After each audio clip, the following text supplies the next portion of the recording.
Badami episode 19. Hai, bertemu lagi dengan saya Maul Aryan di edisi Badami,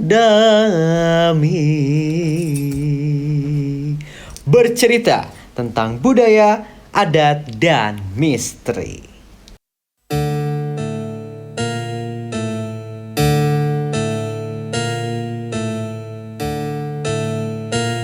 Di video kali ini kita akan membahas salah satu cerita lagi nih. Cerita yang beredar di masyarakat. Masyarakat mana nih kira-kira ya? Kita melipir ke sebelah barat ya. Ke sebelah barat Indonesia. Tentu ada di Pulau Sumatera. Kira-kira Sumatera mana ya? Sumatera mana? Kok jadi cadel? Sumatera mana? Kita beralih ke Sumatera Barat. Oke, kira-kira ada apa nih di Sumatera Barat ya? Ada yang bisa tebak sekarang? Boleh nih ya, sebelum dengerin, tapi udah baca di judul ya sama di thumbnail. Oke, tapi boleh deh komen-komen ya. Siapapun, dimanapun kamu, mari berbincang dan bertukar pikiran bersama Maul Aryan. Bagikan ilmu, tanggapan, dan sudut pandang di kolom komentar. Tinggalkan tatapakan, jangan lupa like, subscribe, comment, turn on notification, and share in your social media. Let's move to the story. Danau Singkarak.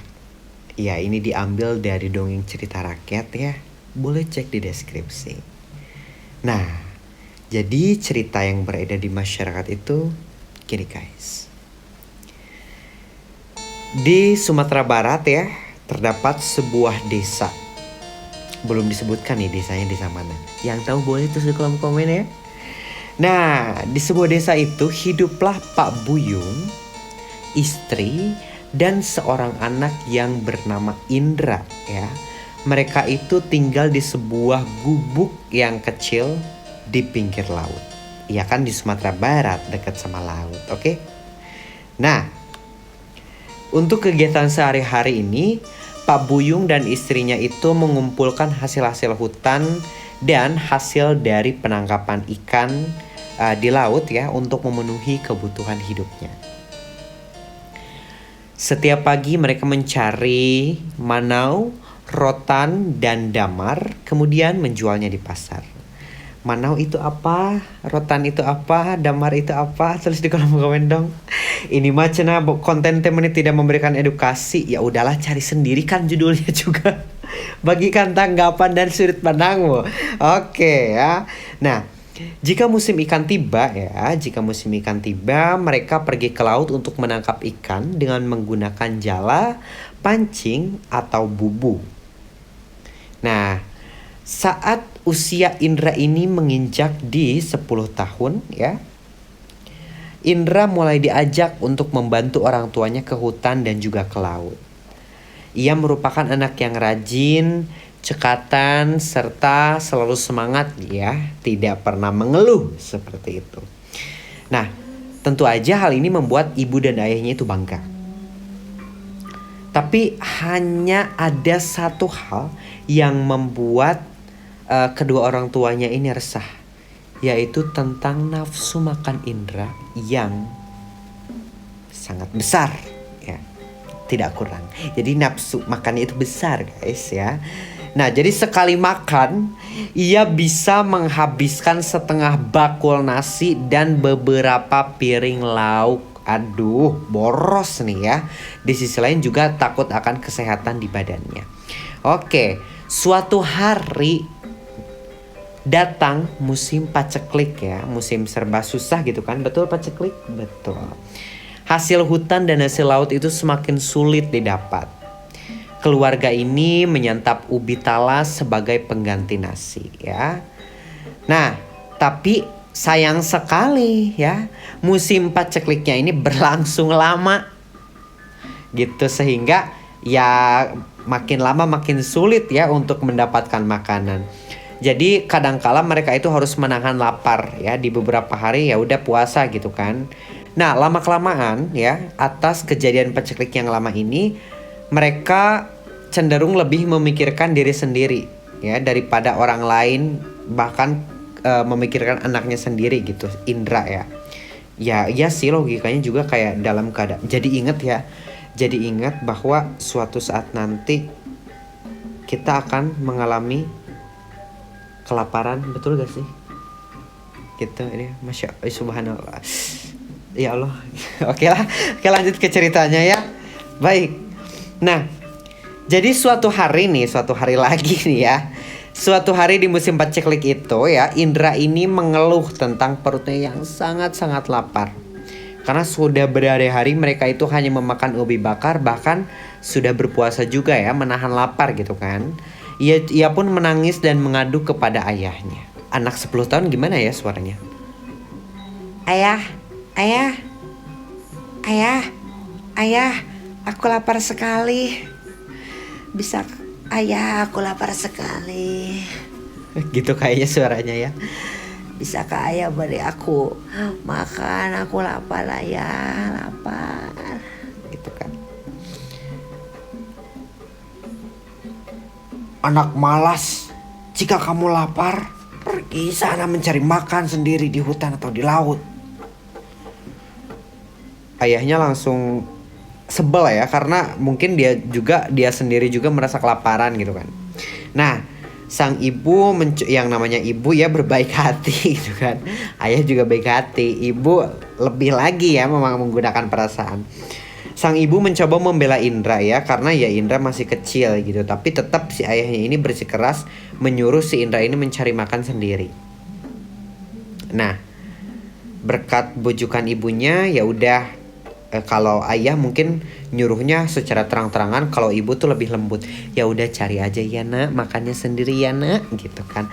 Akhirnya Indra mencari makan di hutan, di hutan, tepatnya itu di Bukit Junjung Sirih. Ada yang tahu tempatnya? Boleh tulis di kolom komentar. Nah, sebelum berangkat, jadi si Indra ini memberi makan ayam piaraannya dulu yang bernama Taduang ya. Ayam tersebut sangat setia kepada Indra. Setiap kali Indra datang atau pulang ke rumah, ia selalu berkokok menyambutnya. Kokok, kokok, kokok. Gimana sih kalau ayam kesenangan? Kalau itu kan bangun pagi, kongkoroyo ngok, kirok, ngerok, ngok. Kakak, ngetawain dong. Ketak. Kalau itu bertelur. Nanti kita tanya ke ayam. Oke, nanti kita. Adakah ayam-ayam di sini? Boleh. Ayam. Oke, lanjut ya. Di suatu pagi, iya, dari pagi sampai malam hari ya. Sampai siang deng, kelebihan nih. Sampai siang Indra mencari makan ke hutan dan ke laut ya. Namun sampai siang hari tak sedikit pun ia mendapatkan makanan gitu untuk mengisi perutnya yang lapar, sehingga ia kembali pulang. Keesokan harinya sang ayah kembali menyuruhnya pergi mencari makanan ke hutan. Tapi ibu dan ayahnya hanya tiduran di rumah ya. Mereka seperti istilahnya sudah pasrah lah dengan keadaan seperti itu ya. Sampai sebulan keadaan ini berlangsung, Indra merasa tubuhnya sangat lelah. Aduh, kebayang sebulan kelaparan. Suatu hari ya, ketika Indra mencari makan ke laut, ibunya berhasil mendapatkan pensi atau pensi ya. Ini yang benar mana nih? Sejenis kerang yang ukurannya itu kecil. Hasil tangkapannya bersama beberapa tetangga. Apa itu, Bu? Tanya suaminya. Ibu Indra yang sedang mencuci bahan makanan mengatakan bahwa pensi itu sangat pensi ya. Aduh, pensi mah tuh jadi acara sekolah ya. Oke, ya. Pokoknya memberitahu bahwa makanan itu akan sangat enak jika digulai. Lalu ia memasak gulai ya. Aromanya membuat perut sang ayah semakin lapar. Wah, sedap sekali aromanya, Bu. Apakah ini cukup untuk kita bertiga? Ibu kan tahu Indra makannya banyak sekali. Rasanya tidak cukup. Lalu bagaimana, Pak? Begini saja, kita makan saja berdua. Selagi Indra pergi ke laut. Ya, jika ia kembali, kita sembunyikan lauk ini. Si Taduang pasti akan berkokok jika Indra datang. Jadi ayamnya dijadikan warning kalau misalkan si ayam berkokok, si Indra datang, berarti makanannya langsung disembunyikan gitu lah ya. Akhirnya Pak Buyung dan istrinya menyantap gulai. Ini kenapa sih aku dibadami akhir-akhir ini? Kebanyakan ngecap-ngecap. Istighfar. Oke. Akhirnya ya Pak Buyung dan istrinya ini menyantap gulai dengan sangat lahap ya, tanpa anaknya Indra. Namun saat mereka belum selesai makan, si Taduang berkokok. Suami istri ini segera merapikan makanan dan menyembunyikannya di bawah tempat tidur. Ketika Indra masuk ke dalam rumah, ia melihat kedua orang tuanya sedang duduk-duduk bersantai. Tapi apakah itu bau gulai tidak tercium ya? Aduh. Maaf ayah, aku tidak mendapatkan ikan sama sekali. Jika kau tidak mendapatkan ikan, apa yang bisa kau makan? Aku lelah sekali ayah. Bolehkah aku makan? Baiklah, kau boleh makan. Tetapi kau harus mencuci ijuk ini terlebih dahulu hingga menjadi putih. Ijuk kan warnanya hitam. Mau dicuci berapa kali sampai putih? Jahat banget. Oh, ini udah ketebak nih kayaknya endingnya nih ya. Jadi kayaknya nanti pas nyuci ijuk lanjutin makan, ya gak sih? Oke, kita ini lagi ya ceritanya. Indra pergi ke sungai untuk mencuci ijuk. Tuh kan betul. Sekian lama ia mencuci, tapi warna ijuk itu tidak bisa berubah ya. Kasihan sekali Indra. Ia tidak tahu bahwa ijuk tersebut memang berwarna hitam dan tidak akan bisa dijadikan putih meskipun dicuci ya. Ia tidak tahu bahwa ayah dan ibunya sedang meneruskan menyantap makanan dengan lahap di rumahnya. Merasa tubuhnya sangat lelah, Indra lalu kembali ke rumah. Sampai di rumah, ia pelan-pelan masuk ke dapur. Dengan sangat terkejut, ia melihat ayah dan ibunya sedang tertidur kekenyangan di dapur, dengan sisa piring serta makanan yang berserakan di sekitarnya. Tapi tidak ada lagi makanan yang sisa untuk layak dimakan. Indra sangat sedih dengan apa yang dilihatnya. Ia tidak menyangka bahwa orang tuanya telah membohonginya. Dengan air mata menetes di pipinya, ia berjalan keluar dan menangkap ayam kesayangannya si Taduang. Lalu mereka duduk di sebuah batu di samping gubuk tempat tinggal Indra. Ayah dan ibu sudah membohongiku, Taduang. Aku sangat sedih. Lebih baik aku pergi, karena ternyata mereka tidak menyayangiku. Isak Indra. Jangan sampai si Taduang yang disembelih, enggak kan? Aduh. Taduang berkokok sebagai tanda bahwa ia mengerti perasaan tuannya. Kokok gitu kali ya.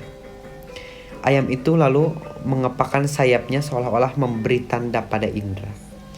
Indra berpegang pada kaki Taduang, lalu ayam itu terbang perlahan dengan Indra yang bergantung pada kakinya. Ternyata batu tempat mereka duduk itu terbawa di kaki Indra. Semakin ke atas, batu tersebut semakin membesar dan menjadi berat. Taduang tidak lagi kuat terbang membawa Indra dan batu besar itu. Akhirnya Indra menendang batu besar tersebut hingga jatuh ke bumi dan menghantam sebuah bukit yang letaknya di dekat lautan. Hempasan batu tersebut membuat lubang yang memanjang. Dengan cepat, air langsung mengaliri lubang tersebut sehingga membentuk aliran sungai. Menurut cerita, aliran tersebut adalah asal-usul terbentuknya Sungai Ombilin. Sungai Ombilin ini adalah sungai yang mengalir sampai Riau. Masya Allah. Kemudian air laut menjadi menyusut dan membentuk sebuah danau yang dinamakan Danau Singkara. Sementara itu, Indra dan ayam kesayangannya tidak dapat lagi diketahui keberadaan. Begitulah cerita dari Danau Singkara. Apakah sudah cukup? Cukup belum cukup? Silahkan tulis di kolom komentar. Best of story yang namanya cerita rakyat ya, apalagi cerita ya yang terus berkembang di masyarakat dari manapun ceritanya serta siapapun penuturnya. Ya, inilah cerita rakyat yang tidak dapat dijamin 100% keasliannya. Next, buat mau lagi yang mau berbincang dan bertukar pandangan serta memberikan saran atau rekomendasi cerita apa lagi yang kita angkat di Badami selanjutnya, tinggalkan tetapakan di kolom komentar. Jangan lupa pula nyalakan lonceng notifikasi, like, comment, subscribe, and share in your social media. Mohon maaf atas segala kesalahan, kekurangan, dan keterbatasan yang mau Aryan miliki. Bertemu lagi di Badami.